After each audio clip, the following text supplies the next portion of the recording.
Assalamualaikum warahmatullahi wabarakatuh. Bismillah, alhamdulillah, wassalatu wassalamu ala Rasulillah wa ala alihi wa sahbihi wa man walah. La haula wa la quwwata illa billah.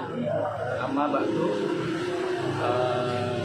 Pendengar ngaji online yang dirahmati Allah, jumpa lagi dalam lanjutan ngaji online bersama Lembaga Dakwah Nahdlatul Ulama cabang Kota Pekalongan, yang dalam hal ini akan melanjutkan pembacaan kitab Ta'limul Muta'allim di seri yang hampir akhir usai di bulan Ramadan tahun 2021. Langsung saja mari kita bahas pada pertemuan hari ini. Bismillahirrahmanirrahim. Qala al-mu'allifu rahimahullahu ta'ala wa zadanallahu bi biharil ulum wa nafa'ana biha fid din wa dunya wal akhirah.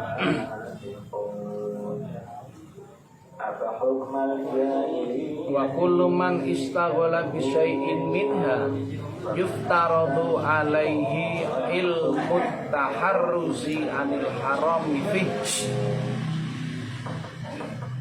Setiap orang yang berkesibukan dengan berbagai hal, baik itu muamalah, transaksi ataupun ibadah yang mahdoh, kaitannya dengan Allah langsung seperti sholat, zakat, puasa dan lain sebagainya, itu harus tahu ilmunya tentang kegiatan tersebut.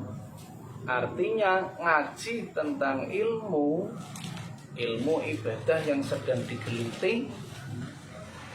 Manakala kita belum paham dengan hal itu, maka ngaji tersebut hukumnya wajib. Seperti halnya profesi kita sebagai apapun itu harus dilandasi dengan ilmu, sehingga diketahui dari profesi itu hasil yang kita dapatkan itu halal atau tidak.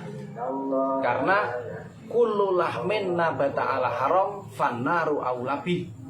Setiap daging yang tumbuh dari rezeki, dari uang yang haram, maka daging atau organ tersebut tempatnya adalah paling bagus di neraka.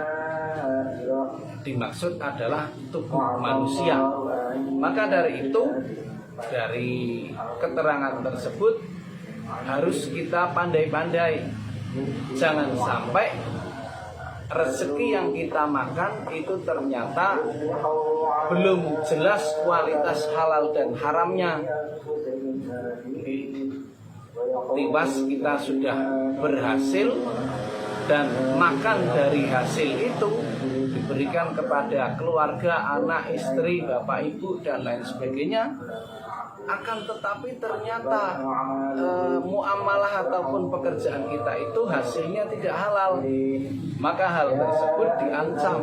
Orang yang makan dari barang tidak halal, maka nerakalah paling utama bagi dia. Halal musyubhat saja tidak boleh, apalagi haram. Mana mungkin kita tahu mana yang halal dan mana yang haram kalau kita itu tidak paham ilmunya. Apalagi zaman sekarang yang namanya jenis model pekerjaan itu bermacam-macam. Maka sudah sepantasnya lah sebelum kita menggeluti pekerjaan dan aktivitas kita, harus kita tabayun dulu. Harus kita pastikan bahwa muamalah kita, pekerjaan kita itu halal, sehingga hasil yang kita dapatkan pun halal.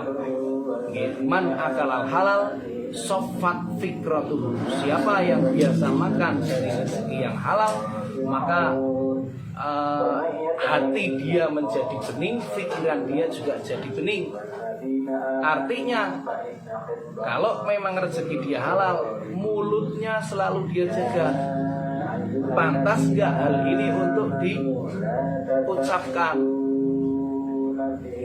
Apalagi ada keterangan bahwa al-yad al-lisan, tangan itu adalah sama dengan mulut. Karena tangan itu ternyata sekarang bisa dibuktikan bisa bicara. Oke. Tanpa adanya suara dari mulut, tapi tangan bisa berbicara. Lah itu yang kita bicarakan melalui tangan juga harus kita filter. Hal ini itu dampaknya, efeknya positif atau tidak. Semua ada hisabnya, semua ada perhitungannya, semua ada tanggung jawabnya. Manakala yang kita ucapkan ya, dari mulut atau dari tangan kita itu sampai menyebabkan orang lain itu tidak ridho, ya harus diselesaikan. Artinya kalau kita tidak mau berurusan ketika di akhirat, di dunianya harus diselesaikan. Karena hisab di akhirat itu lebih berat daripada di dunia. Hanya hablum minallah harus baik, hablum minannas juga harus baik. Jangan sholatnya hanya baik, tapi dengan manusia yang lain ternyata kita tidak bisa baik. Berarti itu buah daripada ibadah kita belum ngefek. Oke, padahal yang namanya orang baik dari lisannya menimbulkan ketentraman, dari matanya menimbulkan ketentraman, dari kata-katanya menimbulkan ketentraman, dari wulangannya menimbulkan kesejukan, tidak malah menjadikan orang lain itu menjadi panas kupingnya.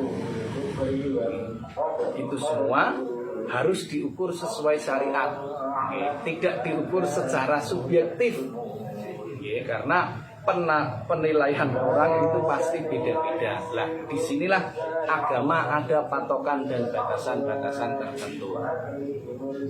Ya, berarti jangan sampai ibadah kita lakukan, tapi yang lain juga kita lakukan yang nggak baik. Maka ini yang terjadi adalah bisa jadi draw, impas. Impas itu kalau takarannya sama, tapi kalau ternyata tidak baiknya itu lebih banyak, maka ibadah kita ini tidak berimbang dengan keburukan kita. Maka jangan merasa sudah cukup untuk selalu menimba ilmu, menanyakan kepada orang-orang yang kita anggap kompetensi kepengetahuannya tentang ilmu keagamaan bagi kita.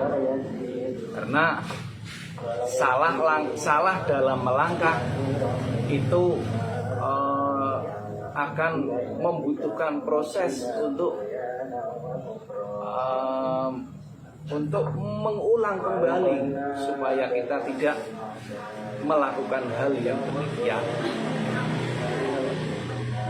Makanya ada satu keterangan yang mengatakan man arada dunya fa'alaihi bil ilmi wa man arada al akhirah fa'alaihi bil ilmi wa man arada huma fa'alaihi bil ilmi. Orang yang ingin selamat di dunia maka syaratnya dengan ilmu. Orang yang ingin selamat di akhirat syaratnya dengan ilmu. Ingin selamat dunia akhirat sebuah kepastian, maka harus dilaksanakan. Jangan bosan dengan ilmu, jangan malas dengan ilmu, sehingga kalau bisa setiap orang punya prinsip tiada hari tanpa ngaji. Ini yang harus saya sampaikan pada pertemuan kali ini. Semoga ada manfaatnya dan bisa merubah diri kita yang tadinya sudah baik menjadi lebih baik, atau diri kita yang kurang baik sehingga menjadi baik. Semua yang baik-baik yang kita lakukan di bulan Ramadan ini atau sebelum bulan Ramadan senantiasa diterima oleh Allah, dan yang kurang baik ataupun tidak baik di bulan Ramadan ataupun yang tidak di bulan Ramadan diampuni oleh Allah. Amin ya rabbal alamin. Mohon maaf atas segala kekurangan.